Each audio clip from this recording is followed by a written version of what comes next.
पर हम क्या करते हैं, बच्चे की खुशी के लिए घर में ये करते हैं वो करते हैं। यह भी खुशी है, पर ये खुशी गुब्बारा फोड़ेंगे तब तक है, केक काटेंगे तब तक है, फुंजरी जड़ेगी तब तक है, चिंगारियाँ निकलेंगी मिनट 2 मिनट तब तक है। पर बच्चे के नाम से जो सेवा कराओगे वो जन्म जन्म तक बच्चे को खुशी देती रहती है वो सेवा। इसलिए कुछ लौकिक कार्यक्रम भी करें और कुछ पारलौकिक कार्यक्रम करें। पारलौकिक जो कार्यक्रम है उसका मतलब पारलौकिक का मरने के बाद काम आएगा, वो तो पारलौकिक अर्थ है ही।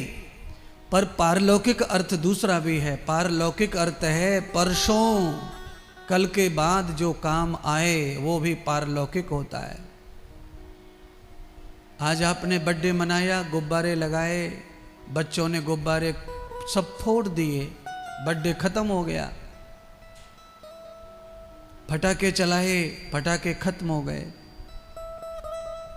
और कुछ उत्सव होगा वो भी खत्म हो गया।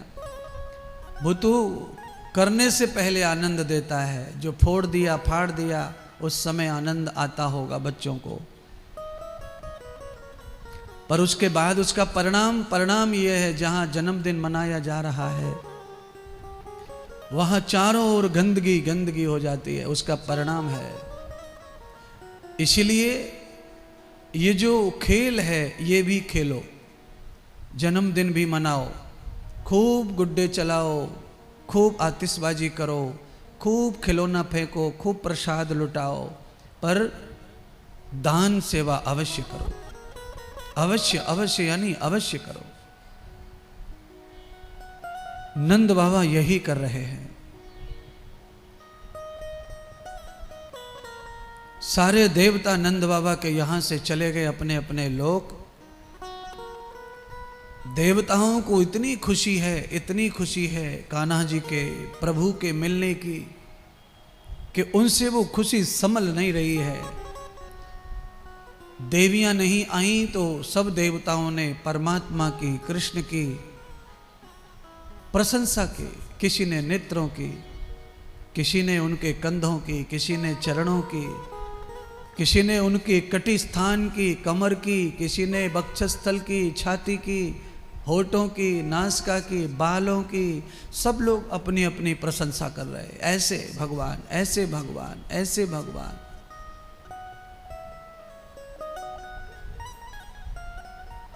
इसका क्या फल है? किसी भी महापुरुष की हम स्तुति करते हैं, प्रशंसा करते हैं, उसका सीधा सीधा फल प्राप्त होता है। भगवत भक्ति का जो फल है वही किसी की स्तुति का भी फल है। अगर हम राम का नाम जपते हैं, नाम जाप को भी स्तुति कहते हैं।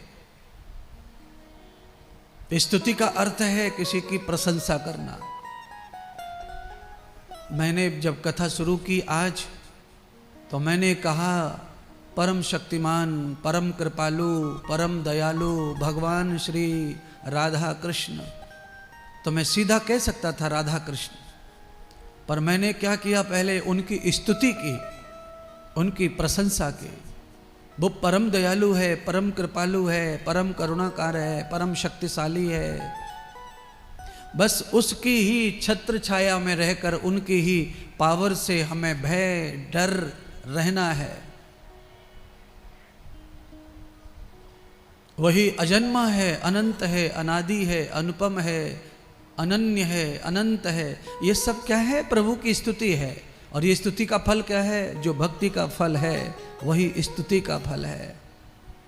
किसी की आलोचना, किसी की बुराई करने का फल है वो क्या है? वो पाप करने का फल है, वही फल आलोचना का है।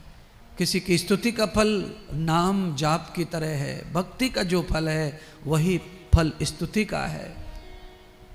इसीलिए अब आपको चुनना है कि आपको बुराई करनी है कि आपको स्तुति करनी है। कौन से पक्ष में आपको रखना है खुद को। अगर आपकी कथा में आया है जीवन, मन, बुद्धि, चित्त आप कथा में हैं तो यहाँ आने का अर्थ है कुछ सीखना। तो सीखने का अर्थ है कि हमारा नंबर स्तुति करने वालों में होना चाहिए, न कि आलोचक लोगों के साथ हमारा जीवन जुड़े, ऐसा नहीं हमें करना है। देवता स्तुति कर रहे हैं भगवान की, जो देखा सिर्फ वही बोल रहे हैं, यहाँ नहीं वहाँ नहीं, सर्वत्र जो भी मिल रहा है सबसे कर रहे हैं। आज स्तुति करते करते देवता कैलाश में चले गए महादेव के पास, और महादेव को सब बातें बताई। महादेव, आप जिनका ध्यान धरते हैं, जिनका आप भजन करते हैं, जो आपके इष्ट हैं, भगवान प्रभु श्री राम, आज वो परमात्मा श्री नारायण धरती लोक पर ब्रज में गोकुल गौशाला में आज उन्होंने बालक रूप धारण किया है। शंकर भगवान ने कहा ऐसा हो ही नहीं सकता। तो एक देवता ने ये बात कही, दूसरे ने उसका सपोर्ट किया, नहीं महादेव बिल्कुल सच है, हम अपनी आंखों से दर्शन कर आए हैं। कैसे हैं? तो देवता महादेव से भी प्रशंसा कर रहे हैं। नेत्र तो खोले नहीं थे प्रभु ने, पर बंद नेत्र भी उनके इतने सुंदर थे कि हमारा तो मन मोह ही लिया। देवताओं ने जब कहा तो महादेव कहाँ रुकने वाले हैं। महादेव को जैसे ही पता देवताओं ने दिया, महादेव तत्काल पार्वती को संदेश देकर के सीधे ब्रजमंडल पहुंच गए, गोकुल में पहुंच गए, और ग्वाल वालों से पूछते हुए श्री यशोदा के महल पर पहुंच गए। गोपियों से मिले, जिन्होंने भगवान के दर्शन को पिया, ऐसी गोपी भगवान महादेव मिले। अब आप कल्पना करो, महादेव का तो डायरेक्ट संबंध है परमात्मा श्री हरि से, पर आज महादेव ये बताना चाहते हैं, चाहे हम कितने भी डायरेक्ट भगवान का भजन कर ले, पर तब तक हमारा मध्यस्थ कोई भजन करने वाला नहीं बनता, दर्शन करने वाला नहीं बनता। चाहे वो गुरु के रूप में हो, चाहे वो किसी आचार्य के रूप में हो, और चाहे वो कोई गोपी हो, तो ही भगवान का दर्शन हमें सुलभ होता है, अन्यथा साक्षात डायरेक्ट सुलभ नहीं है।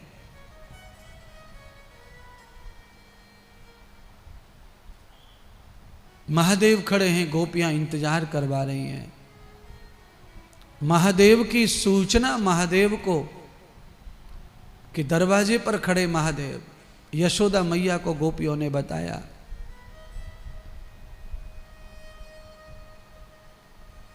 यशोदा समझ गई कि आज 4 दिन हो गए कन्हैया को, और जब से लाला पैदा हुआ है तब से बधाई मांगने वालों को तांता लगा है।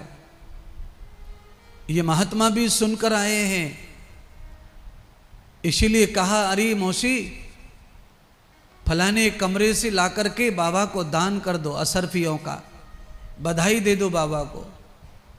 दर्शन का बहाना बाबा बना रहा है, क्योंकि जो भी आ रहा है वो लाला का दर्शन करने आ रहा है, ऐसा बोलता है। और बधाई, सब बधाई मांगते हैं, तो बाबा भी वही है, दे दो बधाई। महादेव के पास थाल भर के सोना आया, महादेव ने वापस कर दिया। अरे गोपियों, मैं तुम्हें कहाँ से लग रहा हूं कि मैं माया का भूखा हूं, धन का भूखा हूं। अगर आज मैं आया हूं दर्शन करने तो मुझे माया नहीं, माया पति चाहिए।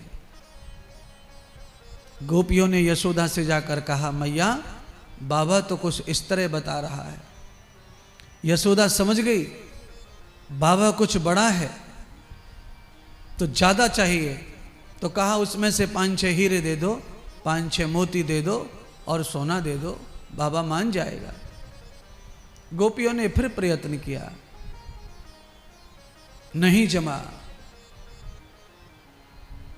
शंकर भगवान ने कहा देखो मेरे शरीर पर तो ये छाया, मैंने तो सिंह की चमड़ी बांध रखी है कमर पर, मेरे हाथ में तो त्रिशूल है। अगर मैं माया और भिखारी होता तो मेरे हाथ में पात्र होता, झोली होती, कमंडल होता। अरे मैं सिर्फ प्रेम लेकर आया हूं, और दर्शन करने पधारा हूं, मुझे दर्शन चाहिए। गोपियों ने फिर जाकर यशोदा को कहा। अंत में यशोदा ने सोचा कि जरा देखूं तो सही कैसा बाबा है त्यागी, हीरे मोती सोना जवाहरात कुछ नहीं ले रहा, और पीछे पड़ गया दर्शन दर्शन दर्शन। खिड़की से देखा, यशोदा ने बाबा का आकार विशाल, माथे से लाइट निकल रही है, नाग फुकार मार रहा है, जटाओं में बड़े बड़े मधुमक्खी छत्ते रखे हैं, हाथ की उंगलियों में बिच्छू लटके हैं।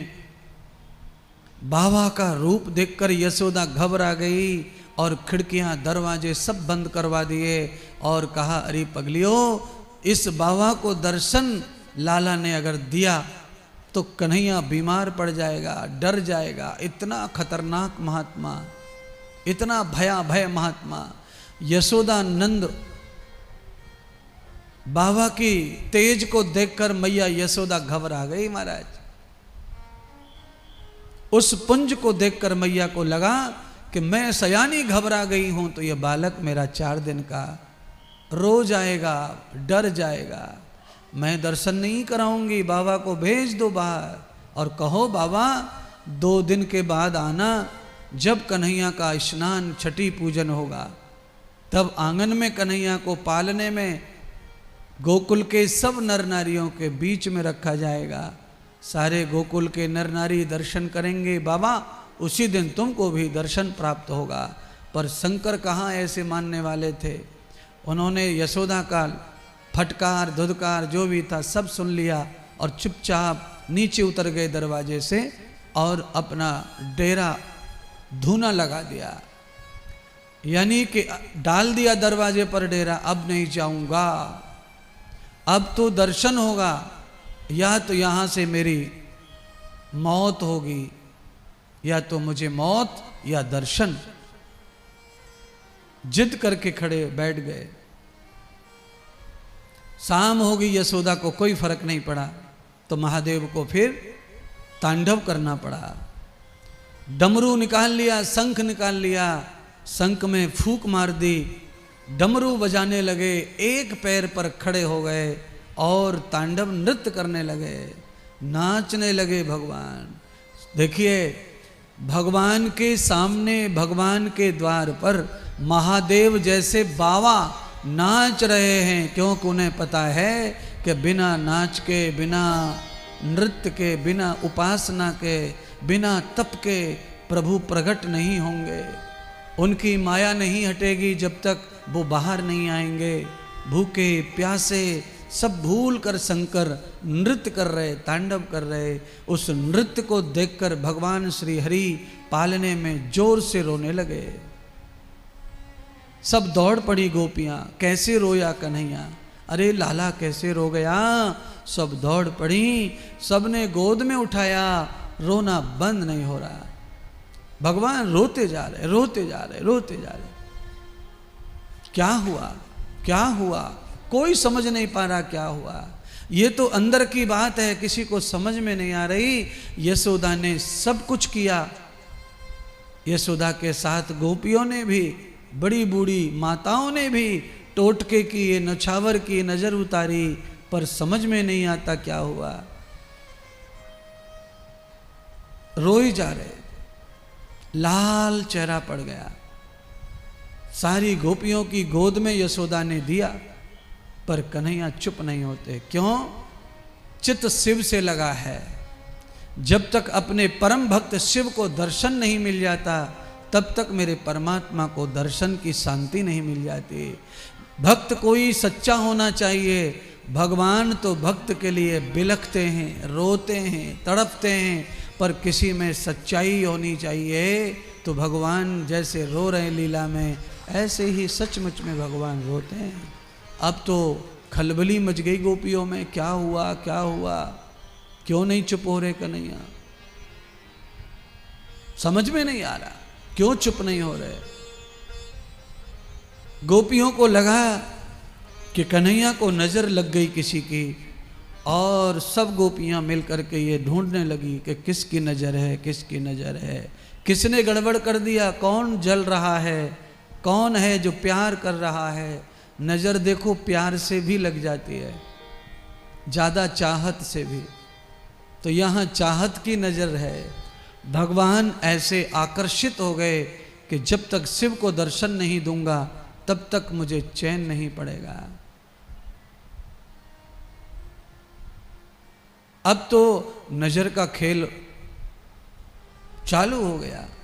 दी कौन सी ने मार दियोरी टोना मेरो मचल्यो श्याम सलोना। कौन सी ने मार दियोरी टोना मेरो मचलो श्याम सलोना। कौन सी ने मार दियोरी टोना मेरो मचल्यो श्याम सलोना। कौन सी ने मार दियो टोना मेरो मचलो श्याम सलोना। कौन सी ने मार दियो टोना मेरो मचल्यो श्याम सलोना। कौन सी ने मार दियो टोना मेरो मचलो श्याम सलोना।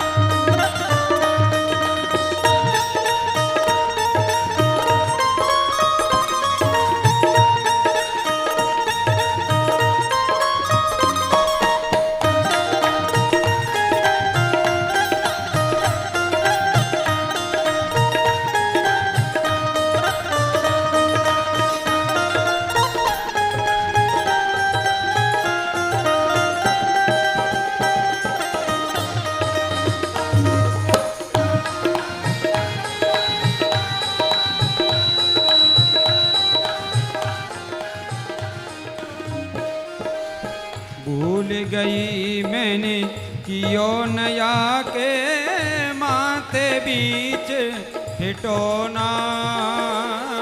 भूल गई मैंने कियो नया के माथे बीच हिटोना। भूल गई मैंने कियो नया के माथे बीच हिटोना। रोए रोए रुदन करे मेरो बारो। रोए रोए रुदन करे मेरो बारो। रोए रोए रुदन करे मेरो बारो। तोड़ दिए खिलौना। कौन सी मारी ओरी टोना मेरो मचल्यो श्याम सलोना।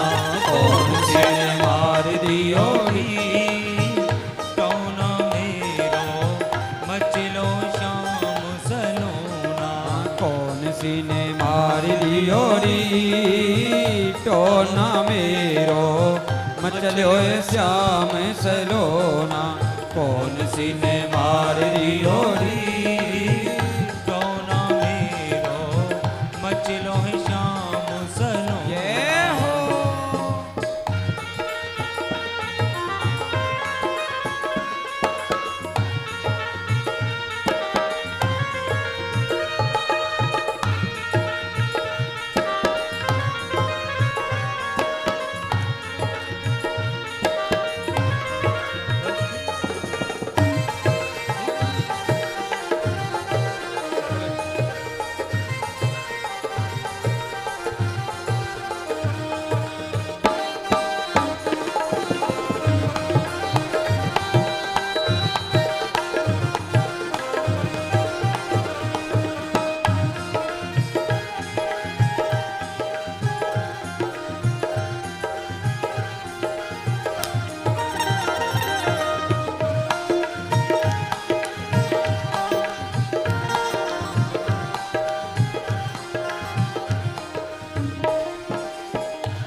न पीवे लाला, दही न खावे, नाई ले माखन लोना।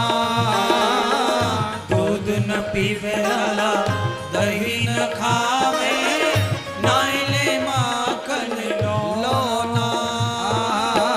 दूध न पीवे लाला, दही न खावे, नाई ले माखन लोना। नावे न धोवे लाला, सुध बिसराई, नावे न धोवे लाला, सुध बिसराई। नावे न धोवे लाला, सुध बिसराई। आँख न खोले मेरो छोना, कौन सी मार दियोरी तो ना मेरो, मचलो श्याम सलोना। कौन सी ने मार दियोरी तो ना मेरो, मचलो श्याम सलोना। कौन सी ने मार दियोरी तो ना मेरो, मचलो श्याम सलोना। कौन सी ने मार दियोरी तो ना मेरो, मचलो श्याम सलोना।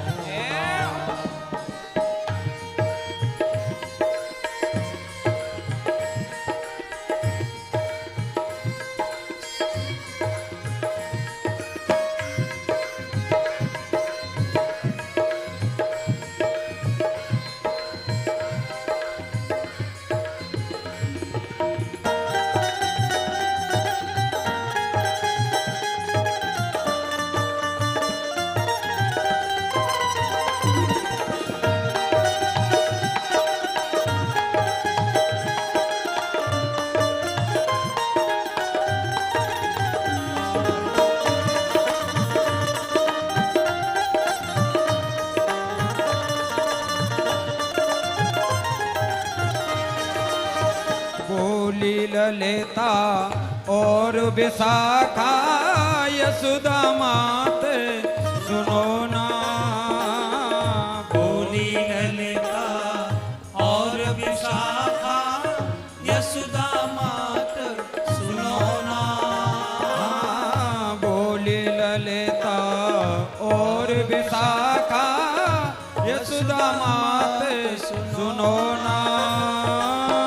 राइनो ने करो लाला पे, राइनो न करो लाला पे। राइनो ने करो लाला पे, दर देव कछु उठो ना। कौन सी मार दियोरी तो ना मेरो, मचलो श्याम सलोना। कौन सी ने मार दियोरी तो ना मेरो, मचलो श्याम सलोना। कौन सी ने मार दियोरी तो ना मेरो, मचलो श्याम सलो। कौन सी ने मार दियोरी तो ना मेरो, मचलो श्याम सलोना। कौन सी ने मार दियोरी तो ना मेरो, मचलो श्याम सलोना। कौन सी ने मार दियोरी तो ना मेरो, मचलो श्याम सलोना। कौन सी ने मार दियोरी तो ना मेरो, मचलो श्याम सलोना। कौन सी ने मार दियोरी तो ना मेरो, मचलो श्याम सलोना।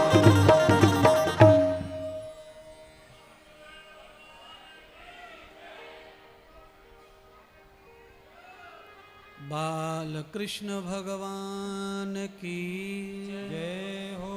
भागवत महापुराण की जय हो। जय जय श्री राधे।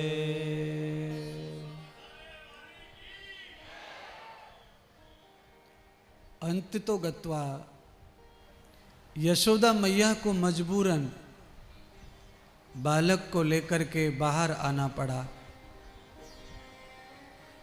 मैया यशोदा ने बाबा से माफी मांगी, बाबा आप साधु महात्मा हैं, हमसे गलती हो गई स्वार्थ में, कि आपको बुरा भला कहा,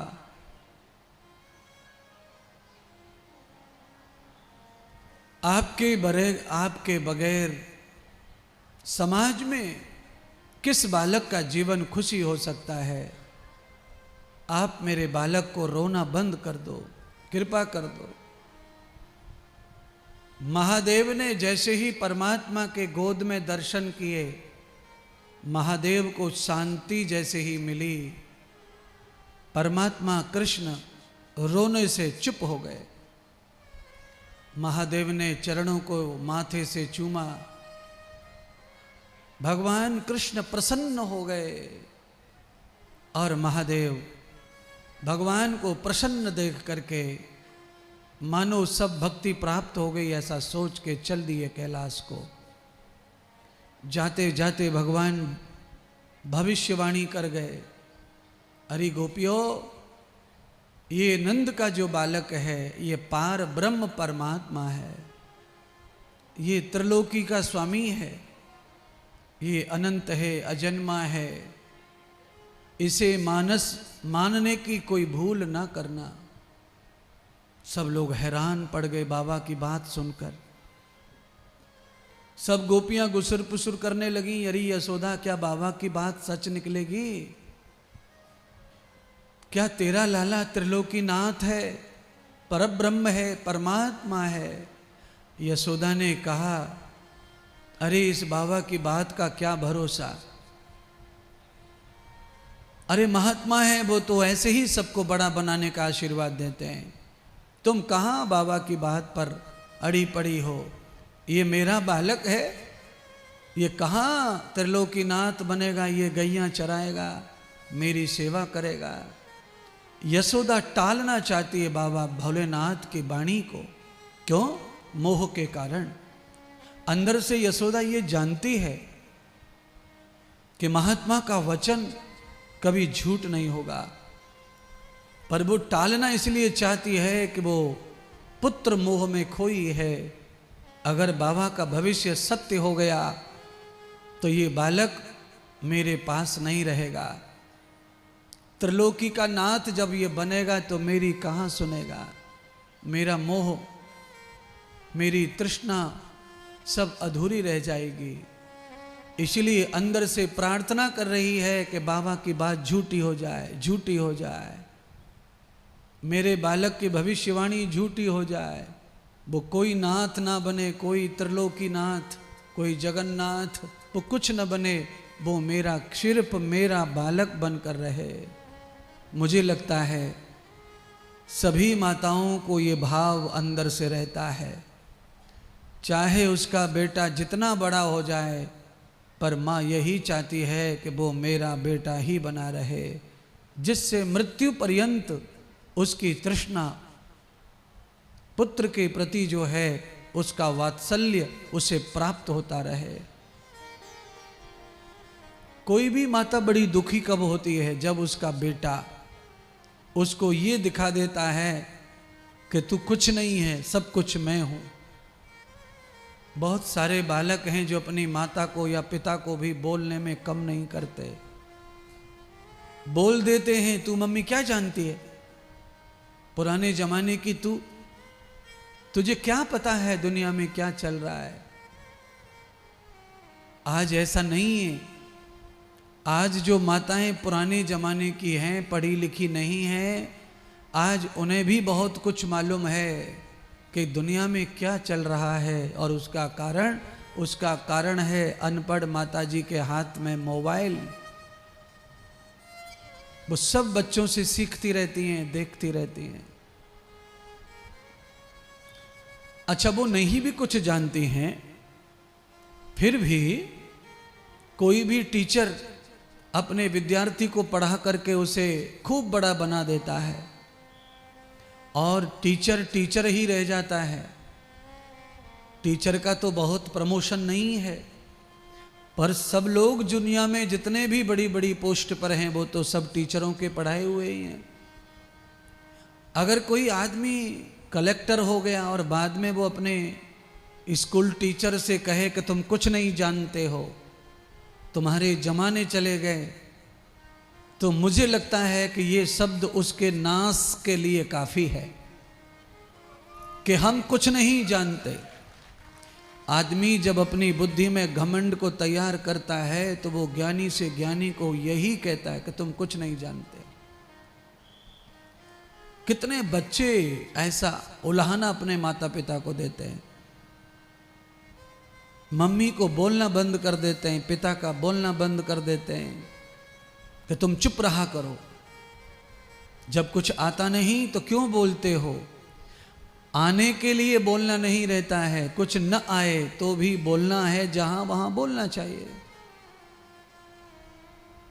हमको सब कुछ आएगा फिर हम बोलना शुरू करेंगे तो मुझे लगता है बहुत देर हो जाएगी, आपको सब्र नहीं रहेगा। 1 साल का बच्चा हो जाए और नहीं बोले तो पूरा घर घबराने लगता है। अरे पंडित जी क्या हुआ, जरा देखो, उसकी तारीख देखो, उसकी बर्थ डेट देखो, 1 साल का हो गया अभी तो बोलता नहीं, अभी तो बैठता नहीं।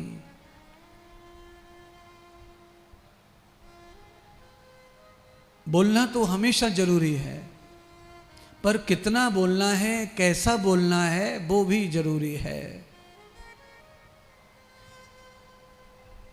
शंकर चले गए कैलाश पर भविष्यवाणी करके, 5वां दिन आया, 1 दिन बीता, जैसे ही 6वीं का दिन आया यशोदा ने डौंडी पिटवा दी, पूरे गांव में डवंडी दे दी, ढोल पिटवा दिया और न्योता दे दिया, अरे गोपियों आज मेरे लाला का पहला स्नान होगा, आज मेरे बालक के ऊपर उगटन होगा, आज उसके अंगों पर जो रोम है उनको निकाला जाएगा और आज गौ पूजा करेंगे मेरे लाला, छठी पूजन होगा।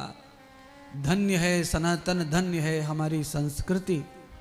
हम कितना आयुर्वेदिक जीवन जीते हैं।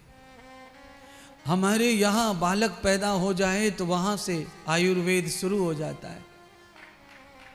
अलग अलग प्रकार की बातें हैं।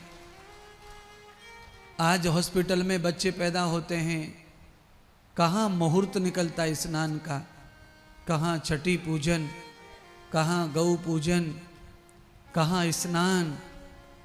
अब तो सारी चीज़ों को लोग ढकोसला कहते हैं और हॉस्पिटल में जो होता है उसको सच मानते हैं, और घर पर जो होता आ रहा है वो मात्र ढकोसला है, ढकोसला है। ना, ढकोसला नहीं है, उसमें प्योर साइंस है, प्योर विज्ञान है। सारी गोपियां इकट्ठी हो रही हैं, सबने आज लाल लाल वस्त्र पहने हैं और सबने लाल रोली लगाई है, होठों पर सबने लाल लाली लगाई है, सबने काजा कजरा लगाया है, सबने वेणी बांधी है, आज किसी के बाल खुले नहीं है, आज सबने एक जैसा भेष बनाया। शास्त्र कहता है अगर पति के साथ में पत्नी कोई अभिषेक करने के लिए बैठी है, भगवान को निल्हा रही है, तो उसके बाल बंधे होने चाहिए। खुले बालों से अभिषेक करने से कोई पाप नहीं लगता है, कोई दोष भी नहीं लगता है, पर खुले बालों में गर्मी ज़्यादा लग सकती है, पसीना ज़्यादा आ सकता है, हवा चलने से बाल इधर उधर उड़ सकते हैं, ध्यान भटक सकता है, या खुले बालों से कोई बाल भगवान की पूजा सामग्री में गिर सकता है। इसीलिए बांधने का विधान, सब गोपियाँ चोटियाँ बना बना कर लाल वस्त्र पहन, लाल श्रृंगार करके सजकर ठाकुर जी के लिए आई हैं। तो भगवान की पूजा में जब कोई महिला सौभाग्यवान बैठे तो उसके पास जितना भी जो कुछ भी अच्छा हो वो खूब पहने, खूब सजे और फिर भगवान की खूब खुशी खुशी सेवा करे। चाहे वो हमारी समझ में नहीं आ रहा है, पर हमें मौका मिला है किसी भी रूप में सेवा करने का, तो उस समय तक हमें पूरे निश्चय मन से बैठना चाहिए। कंस ने ये पता लगा लिया कि पूरे ब्रज में कोई तो पैदा हो गया है। आकाशवाणी कभी झूठी नहीं होती, जो मुझे मारेगा कौन हो सकता है। तो कंस को नहीं पता चल रहा था कौन है वो बालक, तो कंस ने पूरे ब्रज में जितने भी कृष्ण पक्ष में 15 दिन के अंदर जितने बालक पैदा हुए सबको मरवाने की घोषणा कर दी। कंस के राक्षस घर घर पहुंच गए और सबको डरा धमका कर बच्चों को छिना कर जमुना में फेंक दिया। नंबर आया गोकुल का, तो गोकुल में कंस का एक भी राक्षस प्रवेश नहीं कर पाया। एक कारण यह है कि गौशालाएं नंदी पहरा दे रहे हैं। दूसरा कारण है कि चारों ओर गौ माता का भीड़ लगी है। तीसरा कारण है कि नंद बाबा ऐसे महापुरुष थे जिनसे कंस के जो राक्षस थे वो भी नंद को चाहते थे, प्रेम करते थे, क्योंकि नंद बाबा इतने दयालु थे कि वो राक्षसों को भी मुफ्त में दूध दही बांटते थे और राक्षसों का भी उन्होंने मोह अपनी तरफ कर रखा था। अरे भैया, नंद के बालकों को अपन नहीं मारेंगे, कंस चाहे नाराज हो जाए।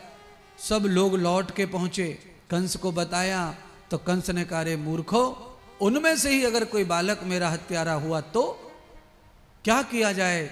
इतनी ही देर में एक मायावी राक्षसी पूतनी आ गई। पूतना ने कंस से कहा, तुम्हारा वो दुश्मन है और मेरा भी वो पिछले जन्मों का दुश्मन है। दुश्मन और दुश्मन दोस्त तो हो जाते हैं, आज हम तुम एक अगर हो जाएं तो उसे मार सकते हैं। कंस ने कहा, कैसे? तो कहा, मैं औरत वहां जाऊंगी और मेरे अंदर माया का रूप है, स्त्री चरित्र जिसे कहते हैं, उस रूप से मैं भगवान को, कृष्ण और लाला, उसे मार डालूंगे। कंस को तुम आनंद हो गया। कंस को तो वो किसी तरह से मरना नहीं था बालक। माया रूपी पूतना जिसका भाव अपवित्र हो गया वह गोकुल पहुंची, और वहां पहुंची तो उसने भेष बना लिया गोपी का और गोपियों में मिक्स हो गई।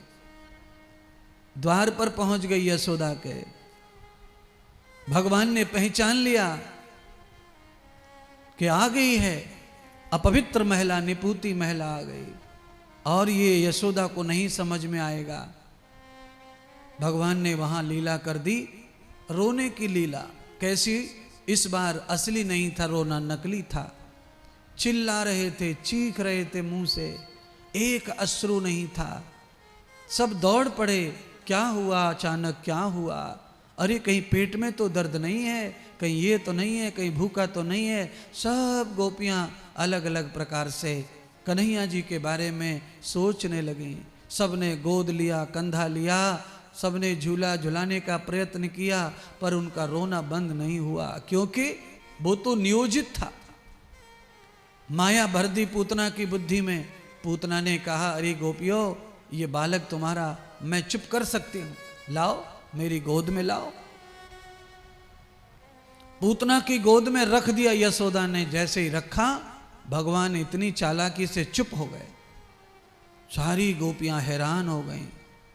अरे राम राम राम, 2 दिन पहले ऐसे ही एक बाबा आए थे, आज 2 दिन के बाद में ये महिला, ये बाई आई है। पूछो तो सही ये कौन है, इतनी महान, इसके स्पर्श से ही भगवान शांत हो गए। पूतना ने समझ लिया, अब तो हम जो भी बताएंगे एड्रेस, वो ये मान लेंगी, क्योंकि ये मुझे पहचान नहीं पाई। पूतना ने फायदा उठाया महादेव के सचमुच के आने का और कहा, मैं देवलोक से ही आई हूं, जहां से वो परसों आए थे बाबा, मैं भी वहीं से आई हूं, और मेरे आंचल में अमृत है। जो बालक मेरे आंचल को पी लेता है वो अमर हो जाता है। अरे पूतना, तू किसे आंचल पिला के अमर करने वाली है? वो तो अमर अजर अखिलेश पहले से ही है। तेरे आंचल से उनको कोई अमृत नहीं मिलने वाला। तू तो विष लाई है, कपटी मन की है। तूने तो अपना बाहर से रूप बदल लिया है, अच्छाई का अंदर तेरे जहर उगल रहा है। भगवान तो सब पहचान गए। भगवान ने ऐसी बुद्धि कर दी पूतना की। सारी गोपियों को कहा, जाओ जाओ तुम छठी पूजन की तैयारी करो। यशोदा को कहा तेरा तो सब काम पड़ा यशोदा, तू तो अपने काम करके निवृत्त हो जा, शाम को तेरे बालक का पूजन है, आनंद लेना। यशोदा सब भोली भाली चली गई पूजा पाठ में, काम में लग गई। भगवान अकेले और पूतना अकेली। पूतना ने जैसे ही आंचल मुंह में रखा, दूध चालू हो गया। जिस पूतना ने कभी गर्भ धारण किया नहीं, कभी पुत्र की मां बनी नहीं, आज दूध कैसे आया? तो भगवान तो जहां चाहे वहां दूध प्रकट कर सकते हैं, जिसको चाहे उसको मां बना सकते हैं। वो तो सकल सामर्थ्यवान है। थोड़ी देर के लिए मानो पूतना ने ममता पवित्रता के साथ में आंचल पिलाया और थोड़ी ही देर में उसका ध्यान चेंज हुआ तो वो राक्षसी बन गई और जहर उगलने लगे। शंकर भगवान को स्मरण किया नारायण ने। शंकर ने आकर के भगवान की आज्ञा से पूतना के प्राण हर लिए और पूतना का कल्याण कर दिया। देखो, पूतना को नरक में भेजना चाहिए था भगवान को, पर भेजा नहीं। भगवान ने कहा कि पल भर ही सही, पर तूने सच्चे मन से मुझे पुत्र मानकर आंचल पिलाया और दूध आया। इतनी ही देर की सेवा में मेरा ये परिणाम है कि तू मेरी माँ बनी और मैं तेरा पुत्र बना। उसी सेवा का फल है कि तुझे बैकुंठ की प्राप्ति करा रहा हूं। बाकी तेरे कर्म तेरे साथ।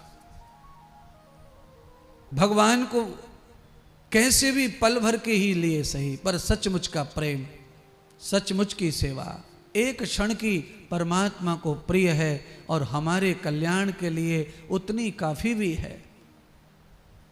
आप कल्पना करो, आपको मुट्ठी भर भर के आंख में लाल मिर्ची डालने की जरूरत नहीं है। लाल मिर्ची का हाथ भी भूल से आंख में लग जाए तो आंख को होश आ जाता है। अगर झूठ मूठ का लाल मिर्ची का हाथ लगने से आंख में पूरा असर पड़ता है, क्योंकि मिर्ची सच्ची है। नकली होती मिर्ची तो कोई फर्क नहीं पड़ता, पर मिर्ची तो मिर्ची है। हाथ में मिर्ची नहीं है, केवल मिर्ची का हाथ रह गया है, पानी से धो लिया है, फिर भी आंख में ऐसा करंट मार दिया। ऐसे ही अगर भक्ति ओरिजिनल है तो छोटी सी भक्ति का करंट बड़ा आता है, असर बड़ा रहता है। आंख में आंसू जैसे मिर्ची से आते हैं, वैसे ही सच्ची भक्ति से हृदय में परमात्मा आते हैं, करुणा ले।